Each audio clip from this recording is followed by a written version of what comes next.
Halo semuanya, pernah kebayang nggak gimana rasanya kalau warga biasa yang cuma bermodalkan jempol dan kuota internet maju melawan raksasa konglomerat media? Nah, di paparan kali ini kita bakal membedah sebuah kisah epik, literally pertarungan Daud melawan Goliat di era digital. Ini bukan pertarungan fisik ya, tapi perebutan kendali informasi. Kita akan lihat bareng-bareng gimana relawan digital sukses mendisrupsi dominasi oligarki media di Indonesia. Oke, mari kita selami sama-sama. Pertanyaan besarnya, mungkinkah sebuah ponsel pintar di genggaman Anda mengalahkan konglomerasi televisi berskala nasional? Kedengarannya mustahil kan? Tapi ini bukan sekedar pertanyaan hipotetis loh. Ini adalah premis utama dari riset akademis Rostepsal yang akan kita kupas tuntas hari ini. Biar gampang, ini peta pembahasan kita ya. Kita mulai dari melihat cengkraman oligarki media konvensional, lalu lahirnya relawan digital, strategi viral mereka, efek dari fenomena blusukan, dan puncaknya pertarungan informasi di pemilu 2014. Singkat, padat, jelas. Masuk ke bagian pertama, dominasi oligarki media konvensional. Di sini, kita bicara tentang kekuatan raksasa yang terpusat di ranah penyiaran. Coba perhatikan baik-baik pemetaan ini. Konsentrasi kekuasaannya sangat terpusat kan? Ada Abu Rizal Bakri dengan TV One dan ANTV, Surya Paloh di Metro TV, terus Haritano Sudibjo dengan grup MNC dan RCTI.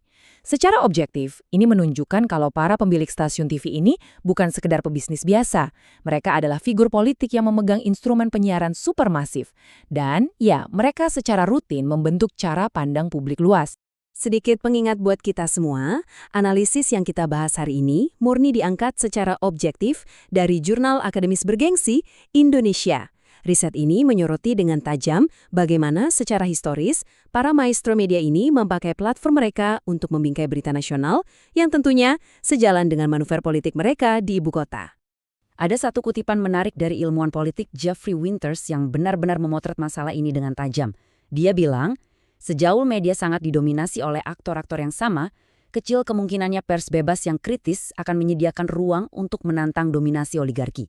Intinya, teori ini menegaskan betapa susahnya, hampir mustahil malah, bagi tokoh independen di luar lingkaran elit untuk menembus tembok tebal penguasaan informasi ini. Nah, sekarang kita masuk ke bagian kedua, lahirnya relawan digital independen. Ini dia, momen kebangkitan gerakan akar rumput yang digerakkan sama anak-anak muda kita. Mari kita geser sorotan kita ke Sang Daud dalam kisah ini. Jadi poin krusialnya itu ada di angka pecahan ini. Percaya nggak percaya, 1/3, ya 1/3 dari total pemilih di pemilu 2014 usianya ada di rentang 16-20 tahun. Fakta demografis inilah senjata utamanya. Anak-anak muda yang nafasnya udah pakai internet ini tiba-tiba menjadi kekuatan pendisrupsi paling dahsyat buat mengacak-acak cara kampanye tradisional. Dan anak-anak muda ini bukan sekedar penonton pasif yang duduk manis di depan TV. Akademisi menyebut mereka sebagai produser. Artinya apa? Mereka ini pengguna yang mengonsumsi media, tapi di saat yang sama juga asyik memproduksi konten. Jadi, status warga yang tadinya cuma disuapi berita TV konvensional, kini bertransformasi menjadi kreator digital yang aktif menciptakan narasi tandingan untuk mendobrak kontrol elit atas opini publik. Contoh paling nyata dari fenomena ini bisa kita lihat dari munculnya JASMEV atau relawan media sosial Jokowi Ahok.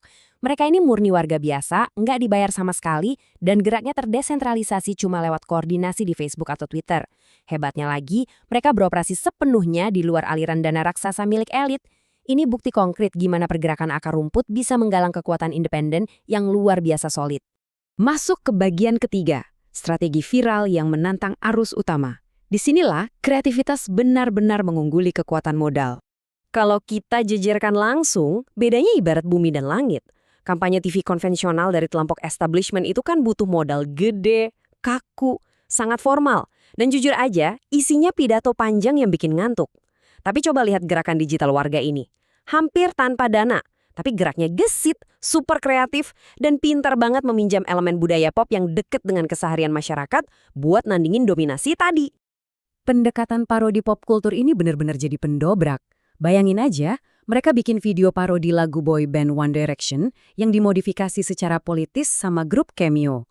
Terus, ada juga game tandingan bernuansa Angry Birds, di mana pemain ngelempar tomat meledak ke arah pejabat yang korup.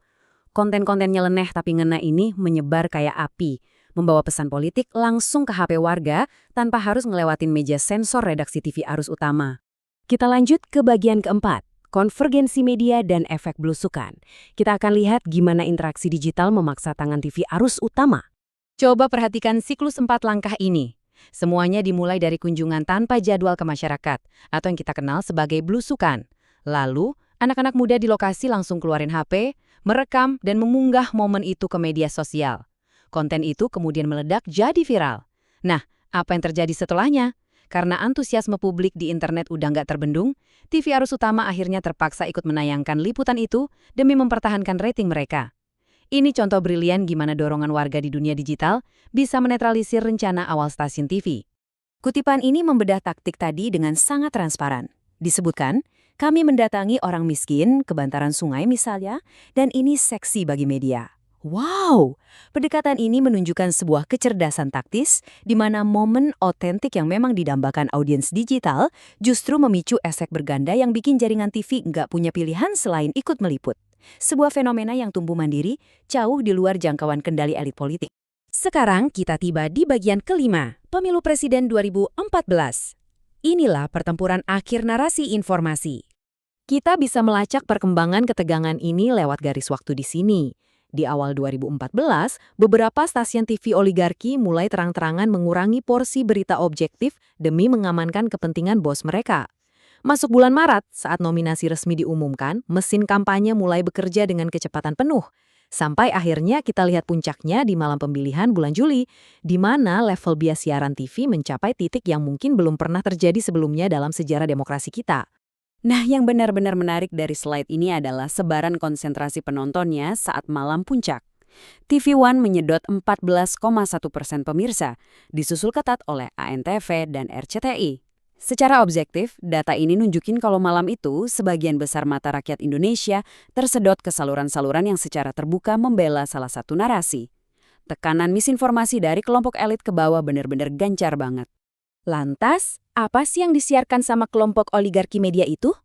Mereka menayangkan deklarasi kemenangan yang terlalu dini dan hasil hitung cepat yang secara metodologis patut dipertanyakan. Tapi, tunggu dulu. Dari bawah, meledaklah inisiatif rintisan warga seperti gerakan kawal pemilu. Lewat kekuatan crowdsourcing atau gotong oyong digital, warga biasa bahu-membahu merangkum tabulasi suara asli secara independen dan transparan. Ini ibarat pukulan telak yang langsung menantang hegemoni kebenaran yang coba disetir dari studio TV konvensional. Kajian ini yang diabadikan dengan ketat di jurnal JSTOR ngasih kita satu kesimpulan penting. Pertemuan antara partisipasi aktif masyarakat dan media sosial terbukti sukses meruntuhkan dinding monopoli informasi para oligarki. Konten buatan relawan yang diviralkan warga nyatanya nggak cuma bisa menandingi acara siaran bernilai miliaran rupiah, tapi sukses merebut kembali narasi proses pemilihan umum kita. Sebagai penutup paparan ini, saya mau meninggalkan satu pertanyaan krusial buat Anda renungkan. Kalau kita melihat betapa dahsyatnya daya retak media sosial tadi, menurut Anda, apakah masa depan politik kita akan tetap ditentukan oleh elit pemilik modal? Atau jangan-jangan kekuatan sesungguhnya kini murni berada di ujung jari Anda? Terima kasih banyak sudah menyimak, teruslah bersikap kritis, dan sampai jumpa.